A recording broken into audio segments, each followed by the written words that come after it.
He is arguably the world's biggest rock star, but he is not your typical rock star. I'm talking about Paul David Hewson. Oh, you never heard of him? Well, he's known to most of the world as Bono.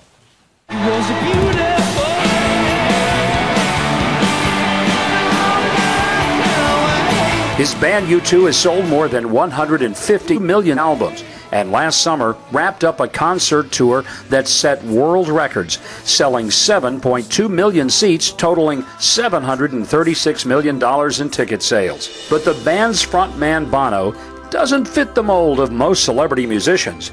He's not some spoiled star who thinks the world revolves around him.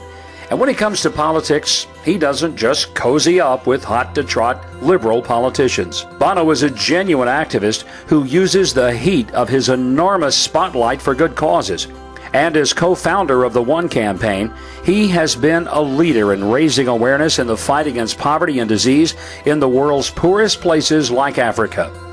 Recently, at a World AIDS Day event in Washington, Bono praised America's leadership in the global fight to combat the deadly disease. It's up to us now, as we leave this building, to make sure across the world that the leadership of the United States is followed through on by our respective countries, and we pledge to do that. Joining Bono was R&B star Alicia Keys and via satellite former Presidents Bill Clinton and George W. Bush, who were lauded for their commitment to fight AIDS. President Barack Obama pledged an additional $50 million for prevention and treatment programs in the U.S. and vowed to help provide antiretroviral drugs to more than 6 million people around the world. We've come so far, and we've saved so many lives. We might as well finish the fight. I've personally been involved with the One campaign for the past 4 years. I've been to Rwanda and seen firsthand the difference that a little can do. I had a chance to visit with Bono, and I asked him how he's able to get Republicans and Democrats in Washington who can't agree on anything to work together on something so important. Yeah, it's amazing. These One campaigners are the best of America, and even in the last election, presidential election, which was, it was a tough time in America. I know that there was a decision made by both parties not to play politics with the poorest, most vulnerable people, and I think you had a role in that, and John McCain had a role in that, and President Obama had a role. I mean, everybody just decided this is too serious, and there are too many lives at stake. Let's not go there, because it's such a tiny fragment of spending. I think it's less than 1% of government budget, and there's millions and millions. I mean, 5 million lives in AIDS, which is what we're talking about today. So, I mean, in terms of return on investment, Warren Buffett would be punching the air, I think, for that one. So, I think there's a sense it doesn't cost as much as people thought, and it has this enormous effect of sort of explaining to a cynical world what America is all about, the best of America. Speaking of cynicism, people are always afraid that the money doesn't actually get to the people who need it, that it's going to be confiscated by the hands of some corrupt government. What can we know to give us confidence that money that people give, and I realize One is not a money-making or money-raising, but an advocacy organization, but the money that it advocates for these organizations, how do we know it's getting to those people who need it the most? That's the most important question you could ask, because corruption is a bigger killer than HIV/AIDS, malaria, TB put together. So we don't ever campaign for aid if we can't see where it's being spent. One of the reasons why I support RED and the Global Fund is because when they find any corruption, they out themselves. They demand that the government of the host country give the money back, or they leave the country. One of the things that really impressed me when I was on a One trip 3 years ago to Rwanda was you could see the impact in a hospital. You could see the impact with mosquito nets, with families, and clean water. Talk about some of the simple things that can be done with a very small amount of money that saves people's lives. Oh, gosh. It's such a privilege to see what America has done.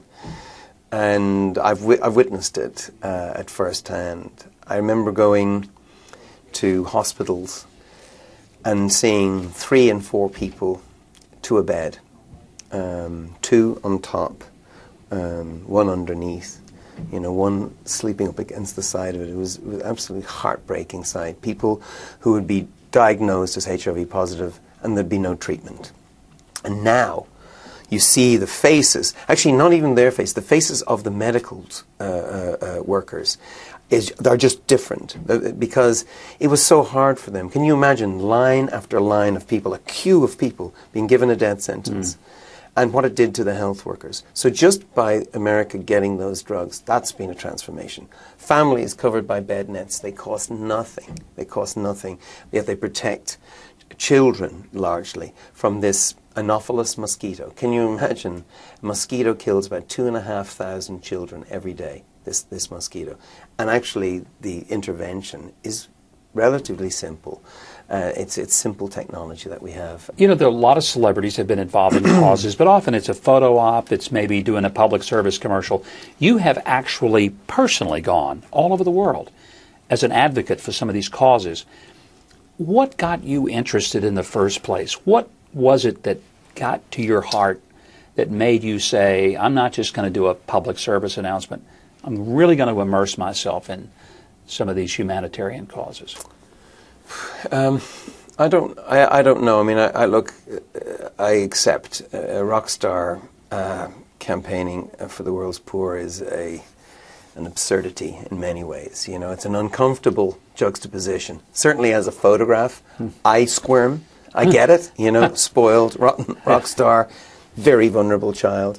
I only do it because it's hard to get attention onto these issues. So we use the spotlight that's on us to some advantage because it's a little ridiculous celebrity and you might as well get some value out of it other than a nice table at a restaurant, which is handy too. I'm sure that is, but something inside of you has to tick true to say, that matters to me. I care that there's some kid who is dying in Africa right now.